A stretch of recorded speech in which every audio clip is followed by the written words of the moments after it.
Hello, my name is Jennifer with A Glass of Art and More, and welcome to the first session of Fundamentals of Drawing. This is a mandala, which we'll be getting into in a later session, and actually is a video already up about that. So the first thing we like to do is we like to take a look at different materials that we have in our surroundings that we can use for drawing. For starters, we have a variety of rulers. You can get metal rulers with kind of a push pin cork background or backing that protects it from sliding a little bit. Metal is nice because it usually, it's bendable, but you're not supposed to bend them, right? So you're going to have the most true straight edge there. You have plastic, and a lot of the plastic ones kind of are see-through, so this is kind of nice to have. Sometimes if you're trying to match another line, if you can actually see through the ruler, you have that as an option. We always like the idea of having inches as well as centimeters. And on the inches side, if you could go up to a 32nd or at least a 16th, those little markings in between, it's beneficial for you as well. We have the old stationary wooden rulers. One side usually has a little metal strip in it. That metal strip, again, is supposed to make it so that it stays tried and true for a straight edge. But, it's wood, so it can chip and it can get kind of distorted and broken. So keep that in mind. And then we have like longer rulers too. This is a little heavier duty metal ruler. It's 18 inches. It has a 16th on one side, and the other side is 8. So it only has inches on this ruler. It does not have centimeters, but it does have just 8 lines in between, which means 1/8, right? Every line is 1/8. Or on this other side here, it's 1/16. So every line here is 1/16 of an inch. So having a few different ruler choices, and sometimes when you buy a pencil kit, it will come with a ruler. Usually the ruler is only about 6 inches. That's about 4. But they have that as an option. Your basic drawing pencils you get for writing, just in a pack of drawing, or regular pencils rather, a leaded pencil, is usually a 2HB. Sometimes it's just like a 2H or a 2B, or it just says HB on it. Sometimes it doesn't say anything, but most likely that's about what it is. Now there's no standard measurement of the lead across the countries and whatnot. So depending on where you're from, your lead might be a little bit lighter or darker, softer or harder, depending on where you're from. This is just a standard USA titanium pencil, 2HB. It normally has an eraser to it, but you can see this one's been used. And that's great for writing, but it's really good for any basic sketching or drawing that you have. I have a kit here. This one is just drawing pencils. You can buy them online anywhere. This is kind of a Mod Podge. It's an old one. It's been opened. It's got other things in it as well. But General's Kimberly graphic drawing kit. It comes with what's labeled here on the back: a 4H, a 2H, an F, an HB, a B, a 2B, 3B, 4B, 6B, 8B pencils. It also came with a little pencil sharpener and an eraser that looks something like this. Little pencil sharpeners are those little silver ones. So again, these drawing pencils usually do not come with an eraser, so that's why they would give you one like this. Some other tools that will come in handy if you're going to be doing a lot of drawing is some sort of paintbrush, just kind of soft bristle. It can help clean up any pencil shavings that you have, or any other light shavings, so you don't drag your hand through. When you're dragging your hand through, sometimes you end up streaking the paper. Compass is always nice to have. Something that has a measurement, can adjust. Some compasses have kind of a twist knot on it to tighten it down. This is super old. This is probably older than I am, that my mom had, and I just found it laying around in one of our old drawers. So you can put a pencil in there. This right here is where I would loosen it up so that I can make the pencil lead and the stylus here the same level, the same height. As you open it up, you might have to adjust the pencil a little bit. And then this one doesn't lock in place. It's just kind of a little bit firmer rivet right here that keeps it from sliding too much. Usually when I use a compass to make circles, I'll grab this piece of paper right here. I move everything out of my way. I find where I want to put my circle. Make sure this is on there. I will actually hold it, and then I'll just move my paper around so that it doesn't change in size.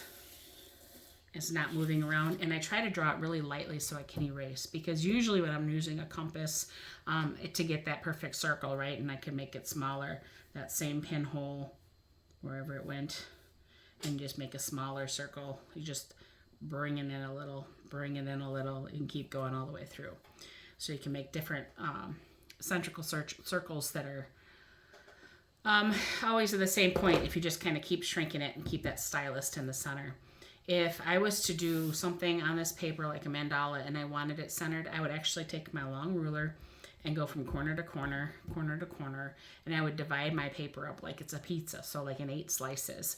So I'd have one line here, and then the cross in the middle.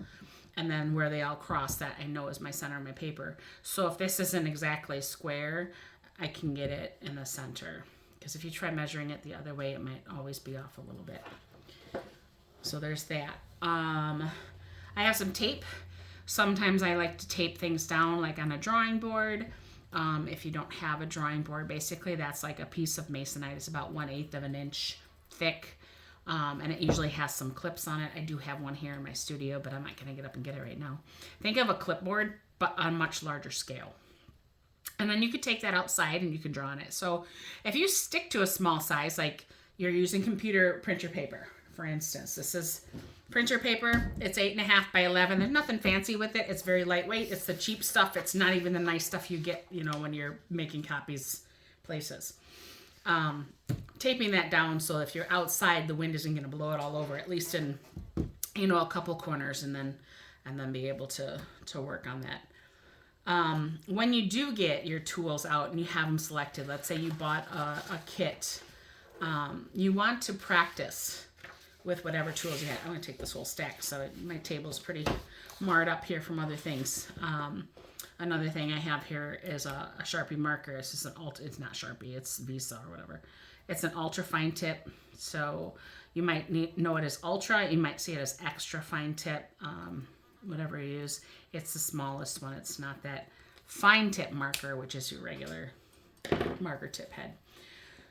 You can use ballpoint pens, any other supplies that you're going to be using. Some people will use charcoal pencils. Some people will use pastels. These are oil pastels. They are oil pastels. They have chalk pastels, chalk markers, crayons, color pencils, anything that you can do and use to draw or make a mark. You can even do this like wood burning, right? You can use a tool and burn into the wood, but the fundamentals of drawing are still going to be the same. So that's what we're going to work on today. We're going to get to know our materials really quickly. I'm just going to grab this one because it's handy. Pretend this is a full kit that you got in the store, brand new. And I'm going to say, okay, it said it had a 2B. It has a 2H, just like it said. Here's an HB. I believe it said it had an F. 6B, 4B, 3B, 8B, F. Okay, so what's the difference between the F and the H and the HB and the B? Okay, so in my understanding, now I could be wrong with this one, F is like fine, it's kind of middle, it's not super light. If I'm taking a look here at the box, it's kind of middle of the road, okay? It's not a very soft lead, it's not a very hard lead. Okay, the H is kind of like hard, right? So because it's a harder lead, the harder the lead, the lighter the color is, the marking that you can put down with it, the value that you'll get. So a 2H, the HB, and the F, they're going to be similar in tone, but you're going to have a little bit more, you'll have to hold a little more pressure with the H and a little less as you get up into this one over here. The 4H, of course, is the finest that's in this kit. So some kits won't have those. Some kits do. You buy what you think you might need. Another type of pencil that works really good for extra fine skills would be your mechanical pencils, you know, the ones you put the lead in, and even those have different millimeters as far as their thickness of their lead. So you can have a 7 mm, you can have an 8, or rather a 3 or 4 or 5, somewhere in there, any range of millimeters of thickness of the lead. So anything that you want really fine, obviously you go to a smaller number. The 2H, again, you know, this is, you know, regular pencil type thing almost. This one here is just a little bit harder. The lead is harder, so it creates a finer line. The HB is kind of, like I said, your standard number 2 pencil for most countries. That's kind of what you have there. And then you have the 2B, and it goes up from there. I want you to just kind of start with one of your pencils and go all the way through all of them. So I'm right-handed. I like to turn my paper to the side. I guess it's probably how we learned when we were, you know, writing in cursive or whatever. But for the angle for me, this is what I like to do. So I'm going to start with just my hand and a regular pencil grip, right? So our 3 fingers here. And I'm going to just draw a straight line. I'm going to try to keep my pressure just great. I just want to kind of make some squiggles and whatever and go right across the page, right? Then I also want to hold it in the second way that you can hold a pencil. The other way, a lot of artists, we'll call you artists, will hold their pencil is like this, okay? It's a little bit more loose. Your hand moved back on the pencil, and you can use more of the side of the edge. And so use the side of the edge of the pencil, the lead, and make some marks this way as well. Again, just trying to keep the pressure the same. Then what I would do is I would write what pencil it is in between there. I would put this in your sketchbook so you have it, and you don't have to take up a lot of room. You could do it in a small section so that if you add to your supplies, you can add more markings on your page. So then I'm going to go to the 2H here. Again, start down here with my pencil. Draw some lines. Same pressure I had before. You might be able to see this is lighter than this one as far as the tone goes.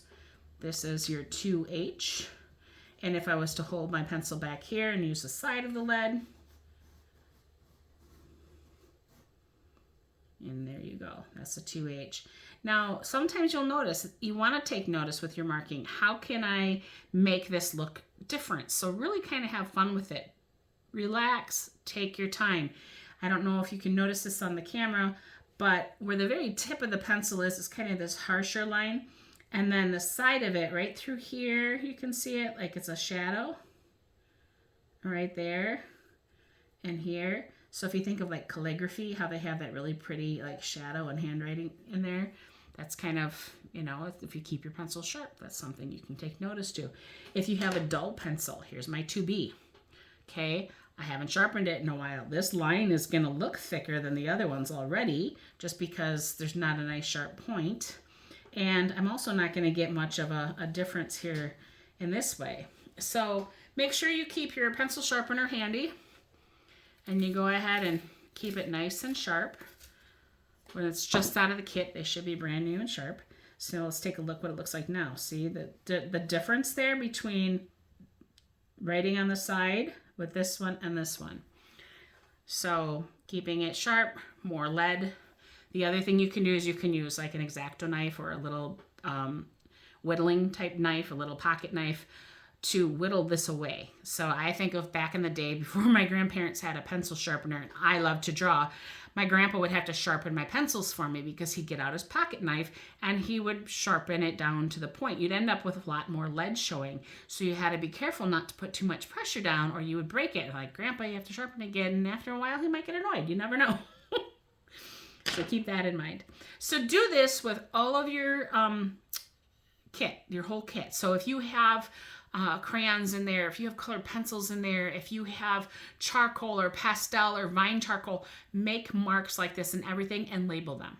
Okay, therefore you can go back to say, okay, I need something that's a little darker, I need something that's a little finer, and you can see which pencil will get you the line and the quality that you're looking for without having to practice them over and over again.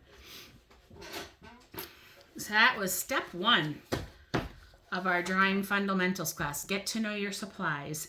Like I said, if you're doing a lot of erasing, right? And I've got like eraser marks everywhere. You can do this, but if you have a full drawing, the back of your hand, the charcoal, it's going to move. You can blow it, but remember during COVID, we all had to wear masks, so you really couldn't blow it. So you can just use a soft bristle paintbrush and just kind of brush away. There are actual pencil brushes that you can use that look kind of like combs, but why spend it if you don't have to? One last thing, and I don't have any handy, that come with some kits. We're going to say it kind of looks like this with one end, right? And the other end's like this. It's not a paintbrush. This whole side here would be like sandpaper, okay? The kits that we have for a lot of students have a blending stump on it. A blending stump is white. It's really tightly wound up paper, and it has 2 points on the end. So you can go ahead and you can smudge, a smudge stick people call them, the graphite to do some nice gradients and blending. But after a while, those white, tightly round papers become very dirty, and you can't clean up some areas, or the lead transfers from that onto the paper. So if you use that file, that sandpaper, and you take your tip of your blending stump and you just turn it onto that sandpaper, it kind of sands off that graphite.